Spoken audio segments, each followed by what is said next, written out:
Do'stlar, mana bizda ham arsa yetmali bo'ldi. Shunday go'sht qaynatib o'tiribmiz. 100 kilo bor-ya.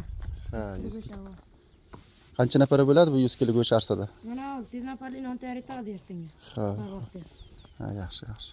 Bu go'sht qaynagandan keyin nima qilasizlar buni? Mana tutab jabhasi shunga taylab, yarmasini taylab qo'zg'ayveramiz avval. Ha, tutiladi avval, ha? Ha. Ustaxonlari olinadi. Ustaxonlari juda bo'ladi. Ha, sut ham taylanadimi? Sut ham taylanadi avval. Ha, yaxshi. Qozonda qiladi baxir. Ha, baxir. Mana go'sht ham mayda-mayda pishib Oshpaz aka, shu arsaga nima movodlar taylanadi? Arsaya 3 ter go'sht, 1 ser yarma tashlanadi. Xalqlarda shuni asos zadani arsa bo'ladi. Boshqa narsasi ham bor, bir shular bilanmi? Boshqa unga yog' taylanadi. Nega? Qo'rmasi nafut taylanadi. Mayiz taylanadi, shakar taylanadi, qaymoq taylanadi bunga. Ha. Taylanadi bunga. Xo'p, piyoz ham qaysi taylanadi? Qo'rmay taylanadi? Piyoz qo'rmay taylanadi. Xo'p. Bu arsani o'zi ham bo'lsa bir go'sht, bir yarma degan. Yo'q. 3% go'sht bo'lmali, 1% yarma bo'lmali. Xo'p, boshqa narsaga yo'q bunga alayda. Yo'q, boshqa narsa bu. Xayr ko'ramiz bu oqsham siz bilan. Bu anxoyni bir ko'p bir mazali taomlari. Xo'p. Anxoy mardami ko'p pishiradi. Anxoydan boshqa yerdan bo'ladimi bu? Anxoydan boshqa yerda shu Anxoyda oshpazlar bor pishirib keladi. Xo'p, Anxoydan. Bozorda, Surg'onda. Boshqa yerlar mardimi ish qandoq? Mardimon bo'ladi yaxshi ishli. Shirin taom bo'ladi. Xo'p. Bidun shakar esa nima nuqsa bor, nima kamoyisi bor? Endi shakar kimda shu iyan go'shingizni, shu yarma narsani ichidagi go'shtni to'ldiradi, hal qiladi, azmi taom etadi. Oshpaz aka, siz aytsangiz, qaysi mol go'shti arsa yaxshi bo'ladi? Arsaya bu eng yaxshisi tayloq. Tayloq bo'lsa yaxshi bo'ladi, uja bo'lsa yaxshi bo'ladi. Xo'p, mayda molkidan ham. Mayda molkidan bo'ladi, ko'psi katta mollarni suyadilar, katta arsalar bo'ladi. Xo'p. Misoli 30 sera qazonlardan 5 ta 4 ta marsa bo'ladi, 2 ta tiya, 1 ta tiya suyadilar masalan.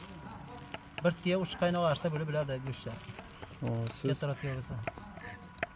yarma bilan arsan tapotini aytib bering. Yarma bilan arsan tapotni yarmaya 1 ser yarmaya 1 ser go'sht tayyorlasadan bo'ladi. Kamroq tayyorlasadan bo'ladi g'aribona. Sonra bu arsaniki bo'lsa 3 tarozi go'sht bo'ladi, 1 tarozi bug'doy bo'ladi. Sonra zo'r taom ham bo'ladi bu narsa. Mana bilan ko'maychilar. Oshpaz aka, bunga piyoz qo'shib bo'lmaydi. Oshpaz aka, bu arsani qaysi vaqt yesa yaxshi bo'ladi? Ertang, peshin, oqsham? Bu arsani inshaalloh kecha pishirilib, ertang barvaqtda yilsa ko'p bir lazzatli taom bu. Ha. Ko'p yaxshi mazza beradi. Qishda yaxshi bo'ladimi, issiqda? Qishda yaxshi bo'ladi bu. Ha, zo'r xo'raydi. Zo'r xo'raydi. Oshpaz aka, shu arsa qancha soatda tayyor bo'ladi? Arsa tayyor bo'ladi bir go'shti buni 7 soatda eriydi. Ha. Qaynatilib qo'yilgan go'shti 7 soatda eriydi. Bu yoqqa mana bir 4 soat alav yonadi. Ha, shu roz bizda 2 bajada chiqqanmiz. Ha. Mana kecha 11 bo'ldi, ham shu yarim bo'ladi yo'q. Inshaalloh bo'lib qolar. Bu sanon pula bilan narsa deb ravosona. Ha. Endi barobar kelishadi. 20 ta piyoz arpa. Ro'zoyi 20 ta. Ha. ro'zoyi ko'p pishadi. Ro'zoy ko'p pishadi. Ha, iftoriya. Bir qo'roqlarda ko'p bo'ladi. Ha. Oshpaz aka, palava nafar ko'maychi ko'p kerak biladimi bu arsaya? Arsa ko'p kerak bo'ladi. Bir qaynoq arsa pishirganingizdan keyin 20 qaynoq palovni pishirsangiz, Aha. uni taklif oz bo'ladi. Sana bir vaqt zamonda qolgan ekan bu. Ha. Shuning uchun. Ha, o'shaning uchun narsa bir qolgan. Urfa avsada Tarixini bilasizmi arsani? arsani tarixini bilmaydi, usta bolalar aytadi 80 yildan beri Antoyda. to'g'lama palov. Ha. Shu arsa shu kelgan ekan Toshkent O'zbekistondan kelgan ekan narsasi. Ha. Ustozlari bir vaqtda. Siz qancha yildan beri pishirasiz arsani? Men 22 23 yil bilan ishlayman. Ha, ustodingiz kim? Ustoz Muratcharim geldi. Ha. Biroq biron arsani buzaningiz ham bormi? Yodingizda bormi? Ya. Shu vaqtgacha. Ustozlar bundan juda beriladi deb arsani. Qancha raqam buzab pishirib bilasiz? Hozir bizdangi dog'lama palov, toshi, qavrdoq, arsa. Ha. Ha, yaxshi. Aziz do'stlar, mana ko'rib turibsizlar, bular ko'makchilar. Bularning birontasidan bir musoyiba, ko'tagina musoyiba olamiz. Mana shu yerda Muybul akamdan so'raymiz. Muybul aka, bu arsani qanday g'o'za ko'rdingiz? Bu ham bo'larmikan taklifi? Qanday ekan palovdan? Ko'pmikan, kammikan? Bu arsa bo'layotgan maqsad bu taklifi juda ko'p ekan buni. Maqsad sobiqdan qolgan bir yaxshi g'o'za ekan, lekin taklifi juda ham ko'p ekan. Uni bizlar shu yerda ertang 11 bajadan beri Shuning ichida 5-6 nafar sargardon, ammo shu yarman bo'layapti bundan aytgan shu.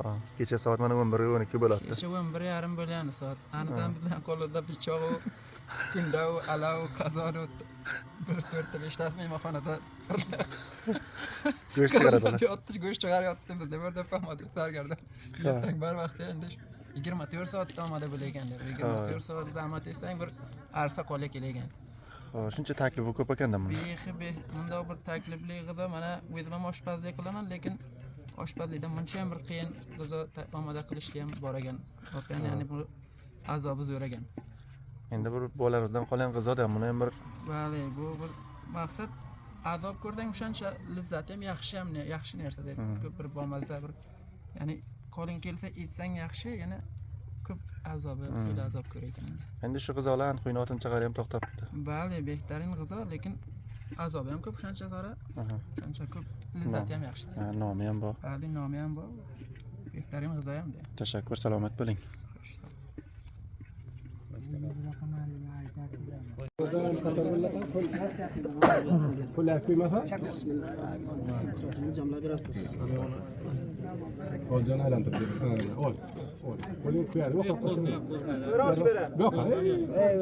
Buni ham go'sha qilib